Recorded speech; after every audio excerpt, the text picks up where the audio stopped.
Braces treatment চলাকালে কিভাবে আপনি দাঁত এবং মুখের পরিচর্যা করবেন আজকে এই বিষয়ে বলছি।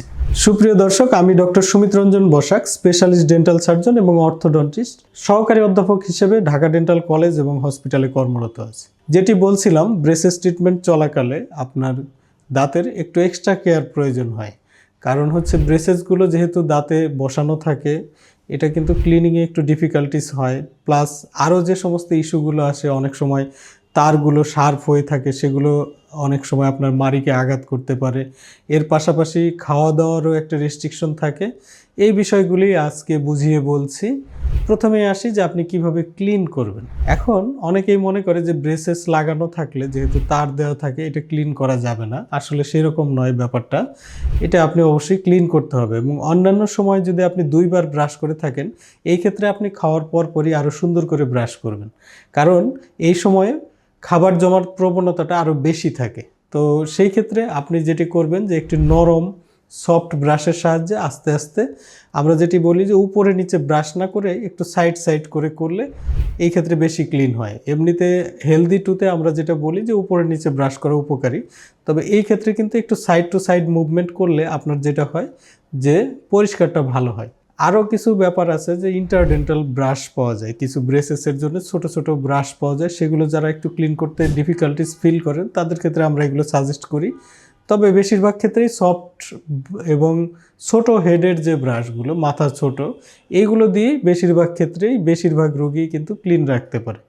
আর এর সাথে সাথে একটু মনে রাখবেন যে যখন ব্রেসেস ট্রিটমেন্ট চলতে থাকে, তখন কিন্তু একটা কমন প্রবলেম হচ্ছে মাড়িটা অনেক সময় ফোলা ফোলা লাগে, একটু ফুলে যায়, এরকম ভাব হয়, প্লাগ জমার পরিমাণটা বেড়ে যায়। সেই ক্ষেত্রে আপনি যেটি করবেন যে নিয়মিতভাবে একটি মাউথ ওয়াশ অথবা হালকা গরম পানিতে লবণ দিয়ে একটু কুলি করে মুখটাকে আরও ক্লিন রাখতে পারেন। এছাড়া আরও যেটি কমনলি প্রবলেম হয়, সেটি হচ্ছে যে ব্রেসেসের পরে ব্যথা হতে পারে, বিশেষত প্রথম ভিজিট, একদম প্রাথমিক অবস্থায় যখন ব্রেসেস লাগানো হয় 24 ঘন্টা থেকে 72 ঘন্টা পর্যন্ত কিন্তু একটি পেইন অনুভূতি হয়। তো ওই পেইনটাকে আপনার ওভারকাম করার জন্য আপনি অনেক সময় আমরা সাজেস্ট করি প্যারাসিটামল জাতীয় ওষুধই এনাফ। এর পাশাপাশি ওভার দ্য কাউন্টার কিছু ড্রাগ পাওয়া যায়, যেগুলো আমরা ওটিসি ড্রাগ বলি। সেই ধরনের ড্রাগগুলো আপনি নিতে পারেন, যেমন আইবুপ্রোফেন জাতীয় ওষুধও অনেক সময় 2-1টা খাওয়ার প্রয়োজন হতে পারে। তবে বেশিরভাগ ক্ষেত্রেই প্যারাসিটামল জাতীয় ওষুধে কিন্তু এই ব্যথাগুলো কমে যায়। আর ওটা হচ্ছে একটু চাপ চাপ অনুভূতি, যেন মনে হয় দাঁতটা অনেক শক্তভাবে আটকে আছে কোথাও, এই ধরনের অনুভূতি হয়। এটা সাধারণত 72 ঘন্টা পরে ঠিক হয়ে যায়। এর পরবর্তী যখন আবার অ্যাক্টিভেশন করা হয়, দেখা যায় যে 3 সপ্তাহ বা 4 সপ্তাহ পরে, তখন আবার সেই অনুভূতিটা ফেরত আসতে পারে। তবে সেটা খুবই অল্প সময়ের জন্য। খুব দীর্ঘমেয়াদী ব্যথা বা এই ধরনের ডিফিকাল্টিস ইউজুয়ালি ব্রেসেস ট্রিটমেন্ট সঠিকভাবে হলে হয় না। আর আরও একটি ব্যাপার হচ্ছে যে খাবার দাবারের ক্ষেত্রে কী ধরনের খাবারগুলো আপনি সিলেক্ট করবেন। আমরা সাধারণত এই ধরনের বড় কোনো রেস্ট্রিকশন দেই না। তবে যেটি আমরা সব সময় বলে থাকি যে খাবারটা বেশি ক্রিস্পি, চিকেন ফ্রাই বা এই ধরনের খাবারগুলো, বা আপেল, পেয়ারা, এগুলো খেলে একটু পিস পিস করে ছোট করে খেতে হবে, কারণ এগুলাতে অনেক সময় খুলে যেতে পারে। এছাড়াও স্টিকি যে আইটেমগুলো আছে, বিশেষত ধরেন চুইংগাম বা এই জাতীয় খাবারগুলো, এগুলো এই সময় অ্যাভয়েড করলে ভালো। এগুলো খুব বেশি উপকার হয় না। তবে সুগার ফ্রি যে চুইংগামটা আছে, এটা আবার দেখা গেছে রিসার্চে যে আপনি যদি নিয়মিত একটু একটু আস্তে আস্তে দাঁতের উপরে চিবান, তাহলে কিন্তু আপনার আবার ব্রেসেস ট্রিটমেন্টের কারণে যে ব্যথাটা হয় সেটা কমে যায়। তো এটাও করতে পারেন। সুগার ফ্রি, অবশ্যই সুগার ফ্রি হইতে হবে, সেই চুইংগামটা কিন্তু উপকারী হয়। আর যেটা হচ্ছে যে অনেক সময় মুখের ভিতরে তার থাকে এবং ব্রেকেট যেগুলো মেটাল পয়েন্ট বসানো থাকে, এগুলো অনেক সময় দেখা যায় যে মাড়ি এবং সংলগ্ন জিহ্বা এবং বিশেষত ঠোঁটের ইনারের সাইডে এগুলো অনেক সময় খোঁচা খোঁচা খোঁচা খোঁচা অনুভূতি হয়।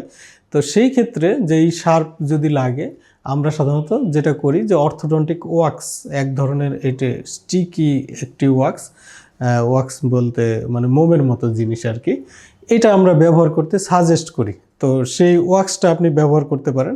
এটি দাঁতের উপরে চাপ দিয়ে লাগিয়ে দিলে আপনার ব্যথাটা ওই জায়গায় যে শার্প লাগা বা যে খোঁচা খোঁচা অনুভূতি, সেটা কমে যাবে।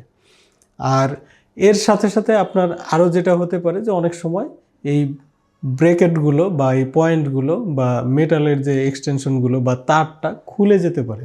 সেই ক্ষেত্রে আপনি চেষ্টা করবেন যে এই ধরনের কোনো ইস্যু হলে অবশ্যই আপনার অর্থোডন্টিস্ট অর্থাৎ ব্রেসেস স্পেশালিস্টের কাছে অবশ্যই আপনি ইনফর্ম করবেন। যদি প্রয়োজন হয় উনি সেটাকে রিপ্লেস করে দিবেন বা বসিয়ে দিবেন। প্রাথমিক অবস্থায় দুই একটি এই ধরনের ব্রেসেসের যে মেটাল পয়েন্টগুলো, এগুলো আমরা যেগুলোকে ব্রেকেট বলি, এগুলো খুলে যেতে পারে, তবে এটা ভয়ের কিছু নেই, পরবর্তীতে এটি অ্যাডজাস্ট হয়ে যায়। তো এটা অনেক ভীতিকর কিছু নয়। আর আরও যেটি ইস্যু হচ্ছে যে পরিষ্কার এবং এই ডিফিকাল্টিস বাদেও সেটি হচ্ছে যে সময়, কতদিন পর পর কীভাবে আসবেন, এটি অবশ্যই আপনি আপনার যে অর্থোডন্টিস্ট অর্থাৎ ব্রেসেস স্পেশালিস্টের কাছ থেকে এটি জেনে নেবেন যে আমার পরবর্তী ভিজিট কবে, এরপরে কি হবে।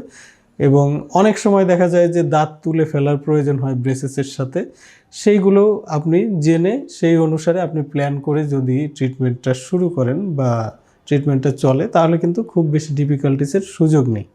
তো আজ এই পর্যন্তই। সবাই ভালো থাকবেন, সুস্থ থাকবেন। ধন্যবাদ।